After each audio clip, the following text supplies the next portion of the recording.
The New Testament lesson today comes from the 13th chapter of the book of Corinthians.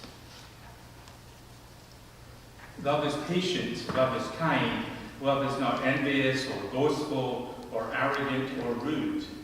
It does not insist on its own way, it is not irritable or resentful. It does not rejoice in wrongdoing, but rejoices in the truth. It bears all things, believes all things, hopes all things, endures all things. This is the word of the Lord. And let us look to God in prayer. Gracious Lord, be with us this day. Create in each of us a clean heart, O God. Put a right spirit in us, so that we may hear your word and live your word, now and always. Amen. There was a lady named Melinda who had laid awake for several nights. She had made a horrible mistake, and sleep had eluded her because of the consequences that she was now facing. She had hurt someone deeply and decided the best way to correct things was by writing the following letter. Dear John, I have been unable to sleep since I broke off our engagement. Won't you forgive and forget? Your absence is breaking my heart. I was a fool. Nobody can take your place. I need you, all my love, Belinda. And then she put all the X's and O's and said, P.S. Congratulations on winning the $5 million.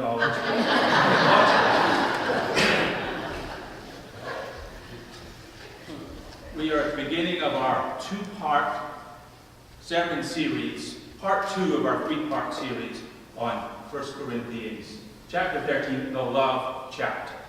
In our verses for today, Paul lays out 15 virtues of love. Now, my first thought for this morning was to simply give you a 15-point sermon. Should take no more than an hour. But I decided that that would make some of you cranky. So then I thought I could give the traditional 3-point sermon, but then when we get into how vast and complicated the word love is, that would also take about an hour. So I have decided that for today I will give a 1-point sermon, and hopefully no one will complain that my sermon is too short. So let's begin by looking at Paul's list.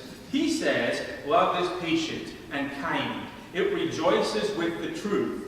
It bears all things, believes all things, hopes all things, trusts all things, and endures all things. And Paul also states what love is not. It is not full of envy, it does not brag, it is not proud, it is not rude, it is not self-seeking. It is not easily angered, it keeps no record of wrong, and it does not delight in evil. So I looked at these positive and negative attributes of love, and I compared them to myself just to see how I measure up with love in my relationships. And I did okay. Let me summarize what conclusions I was able to draw. I tried to properly live out these attributes that Paul uses. Be patient and kind to those I love. The key word here is try. I discovered that sometimes I fall short, especially with the bit about being patient. I also had some trouble with the attributes that started with the word all. All is such an absolute. It's just too hard to reach all in the way that I give and show love. So to make me do okay on this, I had to change it a bit. So my list now reads, love bears some things, believes most things, trusts nearly all things, hopes virtually all things, and endures all things except those things that happen on the first Tuesday of every even month. And then on the negative list of attributes, I decided it was easier just to take out the word not. That way, if I got any of those correct, it would just be a bonus. So that list now reads, love does brag, and it is proud and rude and self-seeking and so on and so forth. When I made these changes to Paul's word, I did much better. And of course, the point is to say that when Paul instructs us about love, there is no way we could ever display the kind of love that he is speaking about. We can try, and in fact we should be trying, and as Christians we better be trying, but love is not always going to be patient and kind and so on. The expectation is simply too great. And that is the one point for today's sermon. Paul is instructing us on what love is, but he's doing it by defining God's love in our lives. That special love that God has for us is called agape love. And here's what William Barclay says about agape. It indicates an unconquerable benevolence, an invincible goodwill. If we regard a person with agape, it means that no matter what that person does to us, no matter how he or she treats us, no matter if they insult us or injure us or grieve us, we will never allow any bitterness against them to invade our hearts. Agape does not mean a feeling of the heart, which we cannot help. It means a determination of the mind, whereby we achieve this unconquerable goodwill even to those who would do us harm. It is the power that God displays to us. It is achievable only through the enabling power of Christ. That's from Barclay's commentaries. Now, based on what Barclay says about agape love, I'm going to do what I did last week. I'm going to reread these verses of Scripture and just change one word and one thought. Christ is patient. Christ is kind. Christ is not envious or boastful or arrogant or rude. Christ does not insist on his own way. Christ is not irritable or resentful. Christ does not rejoice in wrongdoing, but rejoices in the truth. Christ bears all things, believes all things, trusts all things, and endures all things. The way in which Christ loves us is a beautiful and a wonderful gift. And with that kind of love shown to us, how can we not continue to strive each day to improve in our love relationships? And what makes these verses so special is just not the way that God loves us, it's also the depth in which we are loved.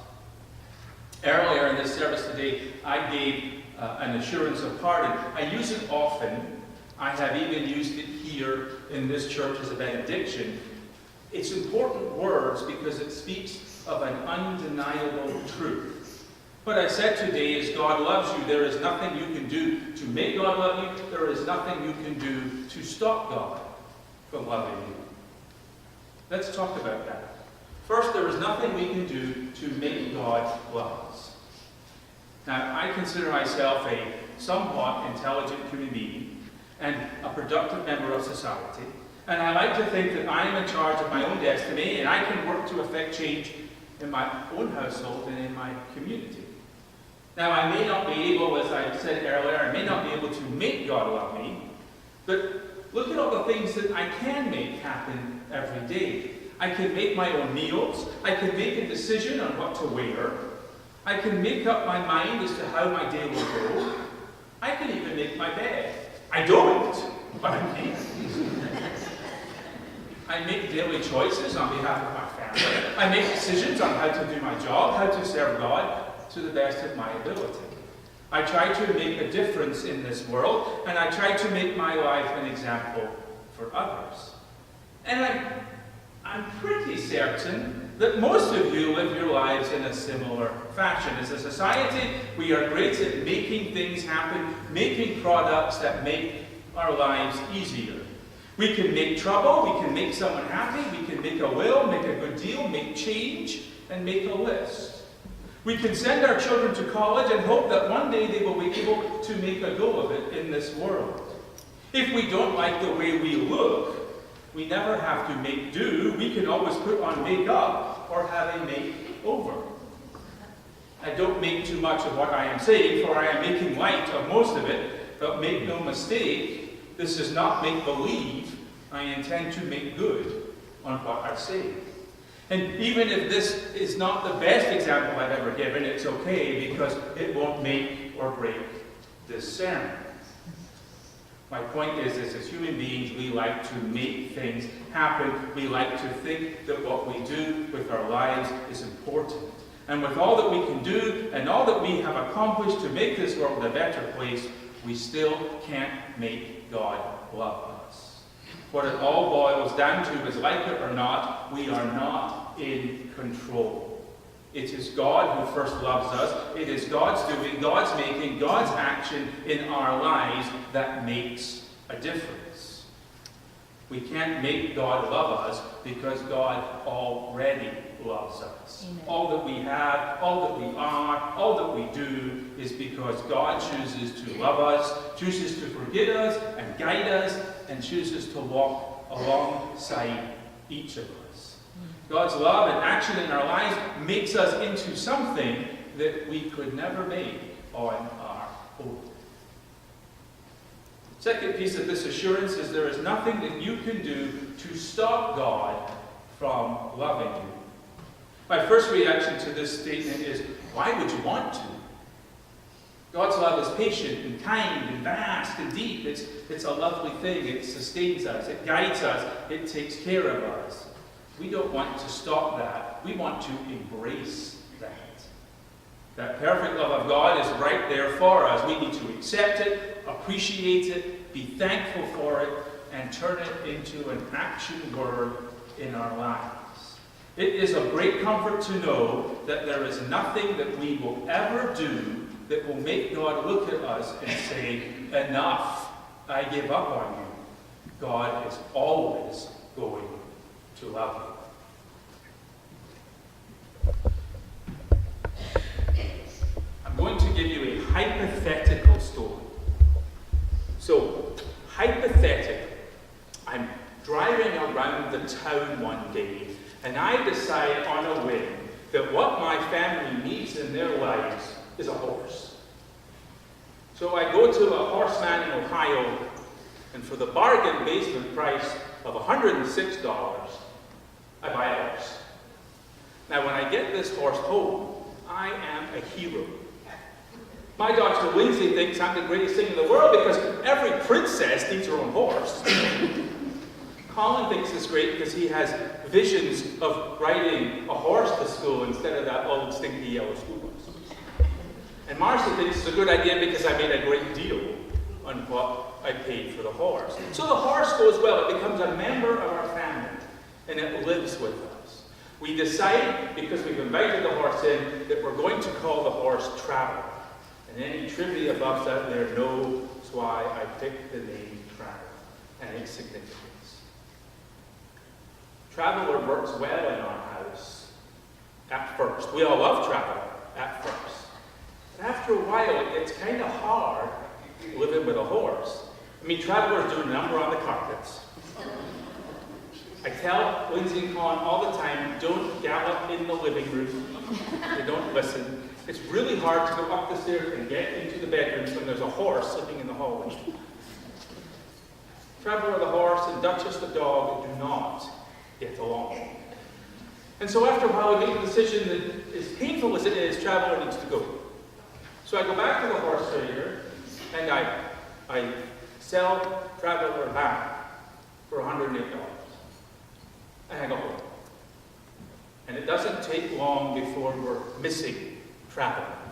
Before we're missing having a horse in our lives and taking care of it, and another type of God's creature that we can be around. And we start moping around the house for a couple of weeks, and we decide that we need to go get Traveler back. So I go back to the same horse trader, and I buy the horse back for $110. And I go home, and everybody's happy. For a while. And then the same things happen again. We really need to do something about the carpet in the house. Every time I come home from work, I look out in the backyard, and Traveler and Colin and Lindsay are horsing around. Sorry. There's nothing we can do. The writing is on the stall. We just can't keep the horse. We love the horse. Life is too chaotic with the horse. So I go back to the horse trader, and I sell it back for $112. And now we don't have the horse anymore. Life's starting to calm down a little bit, but we still miss Traveler. So here's my question. How did I do?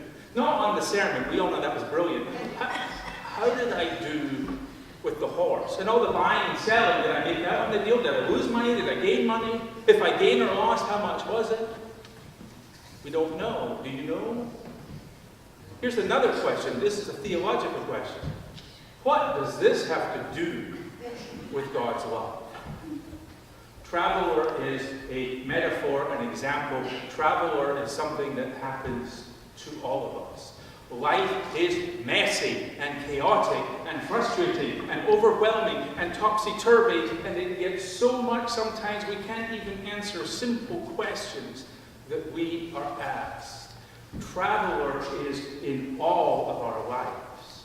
The great thing is God knows this, and God sends us a lifeline in the form of that special love that is reserved just for us. A love that is patient, a love that is kind, a love that only sees the best in people, a love that is filled with invincible goodwill, a love that no matter what we do, a love that never stops loving us. Let us pray. Amen. Amen. Gracious Lord, we live as this in each day as we live out your love and show your love to all we